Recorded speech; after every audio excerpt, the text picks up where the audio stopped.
Hey everyone, welcome into part one of our four-part series, Becoming a Dad. I know, or as I call it, Father Mode OS 1.0. First kid, I don't know, first crack at the old fatherhood thing. And I did four things to prepare for fatherhood. And this first video is talking about what I've done. And we're going to talk about research today because I research one of the most important topics you can research when thinking about fatherhood outside of being a parent and outside of the childbirth aspect. And I'm talking about the benefits here in Japan.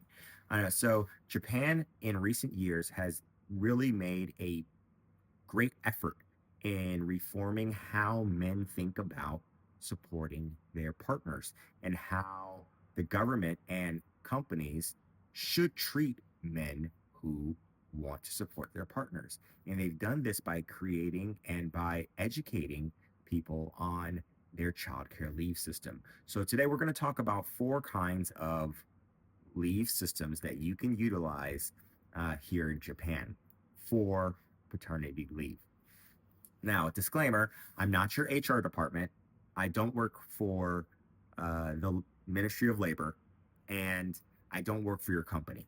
So if you have more specific questions, I would take all those questions and roll it over to them. But if you want to talk about what I did or what I've learned from my civil servant position, because I am a civil servant here in Japan, like then I can answer those questions experientially, and then I can give you the resources that I use for my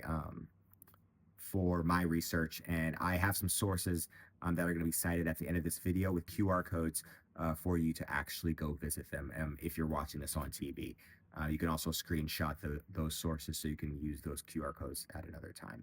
So without further ado, let's get into it. The first kind of leave we're going to talk about is the longest one, and that is the child care leave. Now, the child care leave system here in Japan is great. Now it's great now. So how long is it? Well, child care leave is from birth until 1 years old. You can take an entire year if you want to. You can actually extend it under certain circumstances. Those circumstances being that you can't find adequate childcare after that 1 year mark or at that 1 year mark. So you can extend it out to 2 years. Now, in that 1 year, everyone has the same question. Do I get paid? And the answer to that question is yes. Now, I don't know who exactly is going to pay you specifically. For companies, there's an unemployment insurance that everyone has to pay within their taxes. And that unemployment insurance is usually utilized by an entity called Hello Work, who has the most information about the child care leave system. So if you have a question and you do work for a company, Hello Work will be the place that you go to for that. Now, other than that, your company may have some other monies that they may give you according to their own policy. But to be more specific about the money, you will get 67% of your salary for the first 6 months, and then 50% of your salary for the last 6 months. Now, this all depends on the upper limit of your salary. Why do I say that? Because Japan will only allow you 67% of a certain number. Now, I can't remember that number off the top of my head. I'll put it down here below. But you can only get 67 and 50% of that max salary number. That's at the time of this video. If they've changed the limits or if they've eliminated those limits, great. But as of right now, this right here is the limit. And then the last question is the flexibility of it. You can absolutely cut that time up and take it over a certain period of time. Maybe you have a big work project that's going on and you don't want to take it immediately. You want to take it after a few months.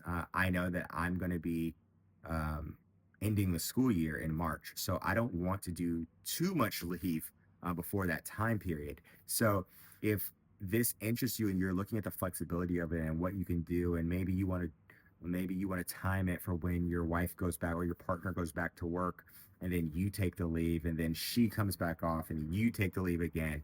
And that way, there's always someone with 100% salary coming in, and there's always someone who's there supporting your little one at home. Then, yeah, that is definitely a possibility. I encourage you to look more into that system. Next, let's talk about postpartum paternity leave, and that's a lot of P's. So, postpartum paternity leave is made specifically so that you can support your partner right after birth. Now, this leave came about in 2022. It was made for you to take from birth to 8 weeks old.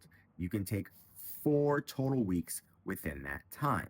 Now, these 4 total weeks can be split on a first half, second half.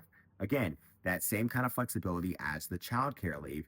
And this flexibility kind of makes it a great option for those of you who don't want to take long periods of time.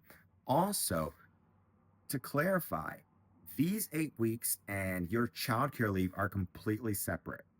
I know, so much so that these 4 weeks have their own salary rules of 67 to 50% within those 4 weeks. So I encourage you to please look into it to see what your company's rules about this is. However, this is actually something that is authorized by the government. And again, I will leave the source for you at the end of the video. The next thing we're going to talk about is the easiest thing to talk about, and that's annual paid leave, which, if you have a job and you have annual paid leave at that job, you can take that leave to support your child, of course. And that is 100% paid, and you can use as much as you have. Now, of course, I would talk to your company about all of that, but these are your rights. And I haven't said this yet, and I want to make it quite clear. You have a right to these things if you are working and you're paying your employment insurance, which you are because it comes out of every check. Um, these are your rights as a worker within this country, and I encourage you to use those rights. And if you feel like there is some kind of bullying going on or some kind of pressure for you, like to not do that, you need to speak with your HR department, and you need to report that to Hello Work, because that is a form of harassment that is absolutely not tolerated, and it flies in the face of what the Ministry of Labor and what the government as a whole is asking for, and which is they're asking for men to be better support. They're asking men to be better dads, and they're asking men to step up to the plate and do your damn job. And if your workplace is preventing you from being a better partner and supporting this country's next generation, you're damn straight that someone wants to know about it. All right, so let's get into the last kind of leave. That last kind of leave may only be for civil servants. I found it, and it applies to me, but I don't know if it necessarily applies to everyone. And this one is special child leave for childbirth. And this is 2 to 5 days. That's specifically for childbirth related situations. So your wife's going to labor, you can take it for that. If you're supporting in the hospital, you can take it for that. So I'll be taking this leave next week. That's the leave that I'll be taking next week. And it is absolutely 100% paid because it's coded as a special leave, which special leaves are usually paid leave. So those are the 4 kinds of leaves that I have come across within my research. Again, you can see the summary of those 4 kind of leave systems here. And then I'll leave you with the sources of all this information at the end of this video. If you have any questions about any of this leave or my experience or what I'm going to do, please leave them below. If this information was helpful for you or illuminating for you, or maybe it gives you an idea of what your country should be doing, then please like the video and share this information with somebody who may need it. Thank you so much for watching the video, and I'll see you next time for part 2 of Father Mode OS 1.0.